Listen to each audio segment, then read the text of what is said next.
Sumasagot. Sabi ko nagre-ring naman. Tapos tinawagan ko yung dalawang bata, si Ading, si Lester, at si Johnny. Ayaw sumagot, nagre-ring, ayaw sagutin. Yung ginawa ko, tinawagan ko si Lovely. Sabi ko lang, pakitawa nga ako din si Ading. Sabi mo kaya, punta na ako dito. Pero yung text ko na yan mo agad. O yun, sabi niya, okay na, papunta ka dyan. Yun, sabi ko, wala kami internet kayo eh. Kaya hirap. Basahan ko ulit. Hindi, marami ulit ako, Teros. Marami pa ako. Kailangan ko ito para maukasan yung mga mga. Tango yun muna. Ang ano pa ni Juins, sabi delikado pang sigunyal. Ang sigunyal daw ngayon dyan, 29 to 30. Ang sigunyal. Ano yung papisito? Hindi mo naman kami wala dito eh. Sabi ko, wow, 40 lang to. ang sigunyal sa makina yan. Oo. Sabi Yung ko, samples yun yung mga 30, wala din kami wala dyan. talaga? 40 lang to eh. Papisito yun eh, sabi niya. Ay hala. Wala nagkatanong ko yan. 29 to 30 daw. Kasi sabi ko, ko sa kanya, sabi ko, kinopin ko sa kanya, sabi ko, ang makina, medyo ano na eh, nagbabala na si Kapiter. Sabi niya, naku, baka ganito ganyan sa, ang delikado si Gunyal. Sabi ko, ay, nalala ko si Gunyal. Yung baka na sa ng puti na mahaba to. Oo. To, putol yun. Nakita ko dito nung, ano yan, putol talaga to, sabi ko. Napuputol na yan, so hindi ganyan kamahal. Sabi na naman. To, napuputol pa kulang ka sa, ano sa makina. Langis. Langis. Oh. Ang nangyari nito siguro sinadya talaga nung driver ko. Okay lang, no problem. Bakit naman ano sasadyain? Anong problema niya? Hindi ganito. Te, si kalahati. Te, tuwing Sabado, hindi ako babiyahe kayo, wala pasahero. O sige, wala problema. Hindi, sige, ilan siya Sabado, isa na babiyahe. Pranta naman siya.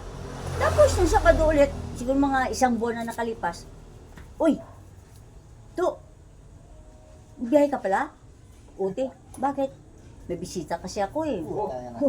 Awal ko dyan. Sabi ko, sabi mo Sabado, di ka biyahe. Doon medyo natampo siya sa sinabi ko na gano'n. Abalinte, pinatuyuan niya yan, oh. Sabi ko kay ano doon sa anong tawag niya sa annex. Oh, ano nangyari dyan? Kasi wala siya kumain eh. Sabi ko, to, usapan lalaki ah. Bakit nangyari? Pati si Gunyal, putol. Hindi, mami yan, natuyuan talaga yun, bumigay talaga siya. Chill naman talaga. Okay lang. Hindi naman basta matuto yung pag ganyan kung siya niya. Ay, di puga to. Nung dinala doon to, Oo. tinanggal ang, ano yan, nakita kong sasakyan to, alam mo, minsan sa tuloy, ang sakit pala no. Oo ah. Sakit sa sarili mo, makita mo sasakyan mo nga, skeleton na lang, tapos napabayaan, tapos binaba yung mga internal organs sa to. Ay, hindi. Alam mo, sa to lang, kasi kahit ganyan na yan, mahal ko yun eh. Siyempre sa tagal ng panahon na serbisyo niyan eh. At saka totoo, may ano yan, may istorya yan sa akin ang jeep na yan. Mabuti ka mo. Kung sinabi ko kay may isa kong driver dati. Ito, Holo Boundary. Sabi naman ni JR, sabi niya, sige, ano ko muna kay Sir JR. Sabi niya, sige, pag nag-ano ka doon, pag Holo Boundary sa Nugnog, hindi ka na makabalik dito. Takot siya. Hindi na lang, sabi ni JR daw, sana ako, sari ka. Hindi na daw. Ako. Kaya sabi ko kay Bilman, hirap talaga makano. Sabi ko, hindi bali na lang. Napamahal na rin sa akin to, kahit ganyan na yan si Jeep ko eh. Ay, sige na lang. Mahalin ko to. Kasi may mga kwento na rin itong sasakyan na May yun. mga rin balas na ano nito eh. Kung sa ano tawag to. Orabol. Pero sa totoo lang, may mga makina nga pag tumatakbo, ang ganda ng tunog na makina. Maganda naman talaga ang makina niyan. Huwag lang pabayaan ng ano. Ang ganda ng tunog. Kaya ito, 17 years na to si Blackie. Ang tunog ni ng makina, medyo maganda eh. Nasa ano kasi yan. Huwag lang pabayaan sa tamis. Baka sa tubig. Yan na naman tawag yung damatos eh.